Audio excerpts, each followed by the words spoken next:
In this video, we want to look at investment for beginners, essentials for every beginner investor. There are basic knowledge that every beginner investor should have. So it is not enough to just jump into investment just because you have heard that investment is good.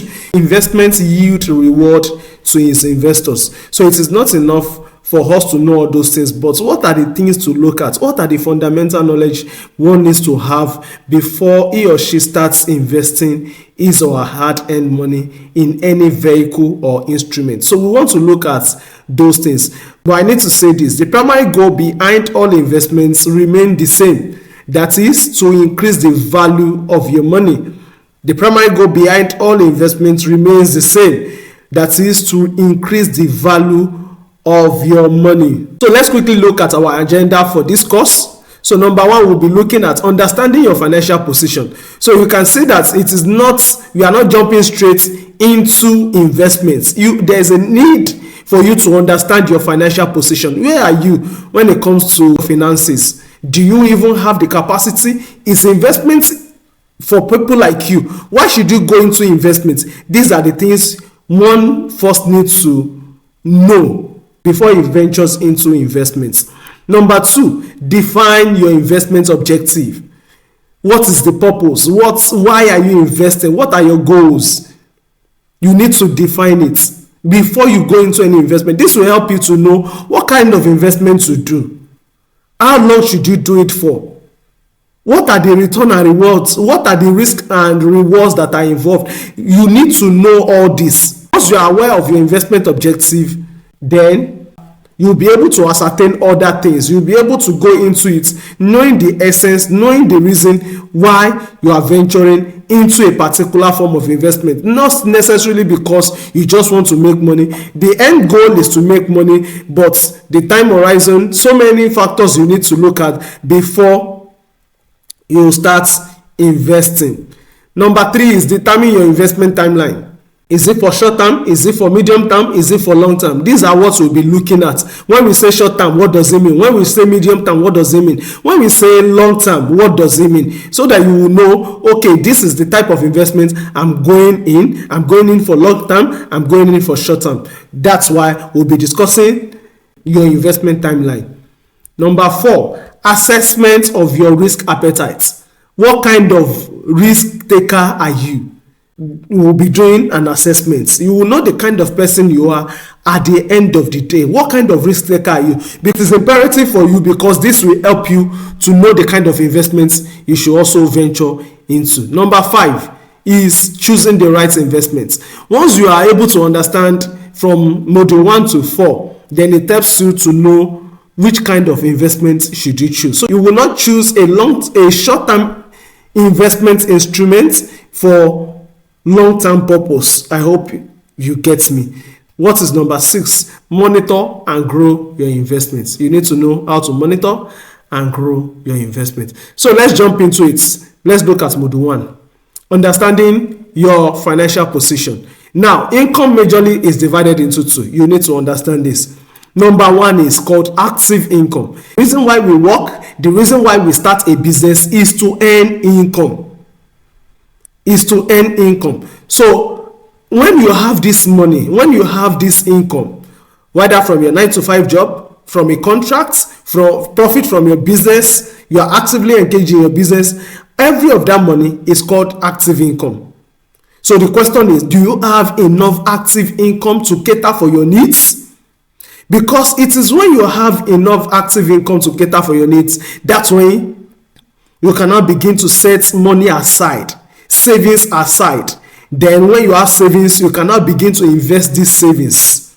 So that is what we call investment. You are investing for the future, because the truth is a time will come when you will no longer have the same kind of energy, the same kind of strength or vigor to pursue your 9-to-5 job or to pursue your business. You will need something to cater for your expenses at that point in time, and that is the major reason for investments. So that a time comes in your life when what you have in investments can cater for your living expenses. But pending that time, it is active income that will be catering for your for your expenses.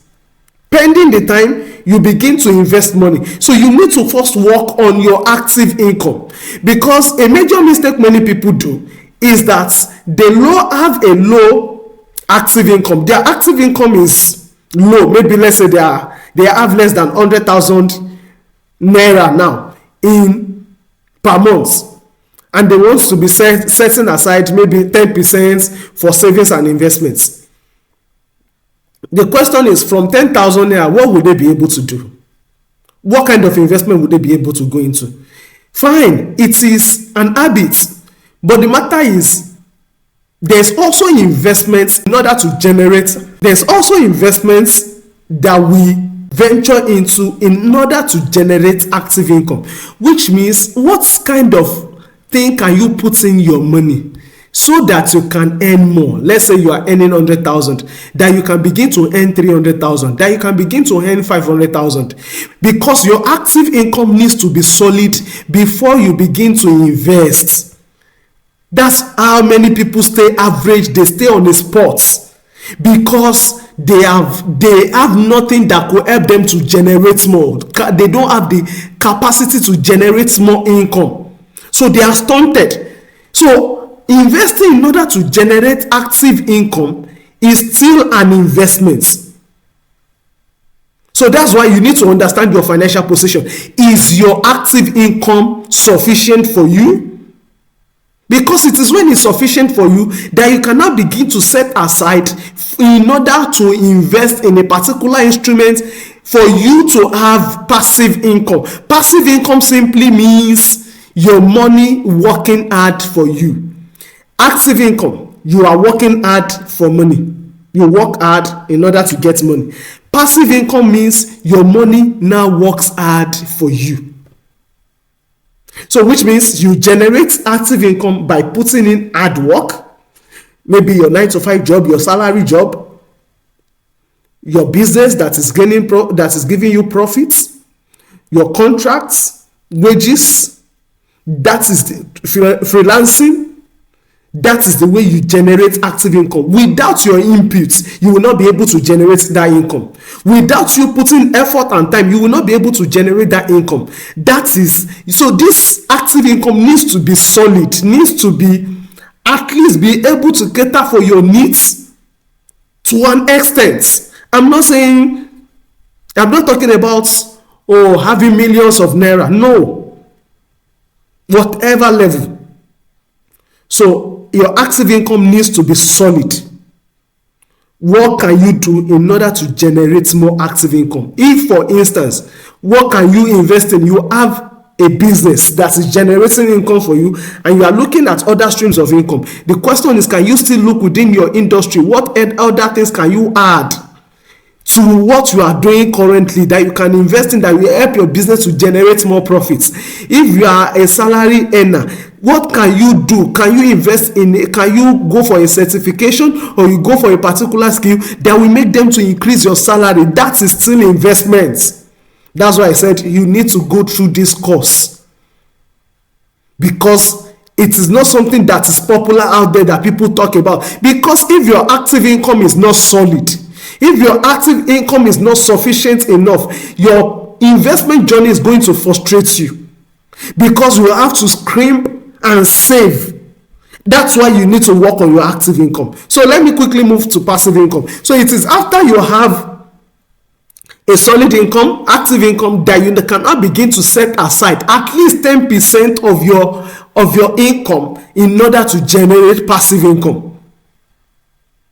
In order to generate passive income. And just like I said, the definition of passive income simply means your money working for you. And we have different investments, different instruments, different vehicles that you can put in your money, and your money begins to work for you. And you are going to be seeing those investments as we move on along the journey. So you need to understand this. So that is understanding your financial position. So the question I have for you is, is your active income enough for you that you can cater for your needs? I'm not talking about your wants now. I'm not even talking about your desire, your wishes. I'm talking about, is it even enough? I have cited an example of 100,000.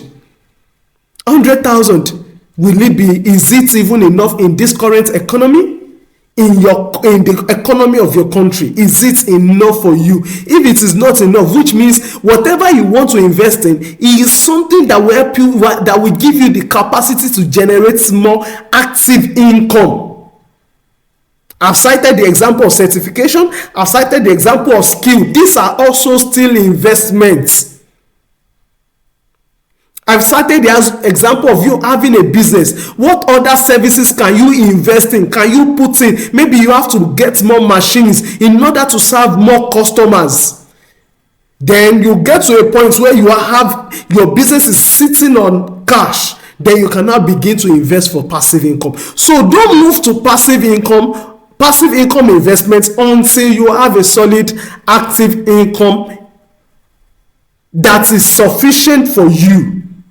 Or else your investment to generate passive income will be frustrated along the way. So in the next video, we'll be talking about how to define your investment objective. Why are you investing? That's what we'll be looking at in the next video. If you are yet to subscribe to this channel, kindly do by clicking on the subscribe button and click on the notification bell so you can be notified whenever we release a new video. On this channel, we'll talk about finance, investment, and business. So we meet in our next video.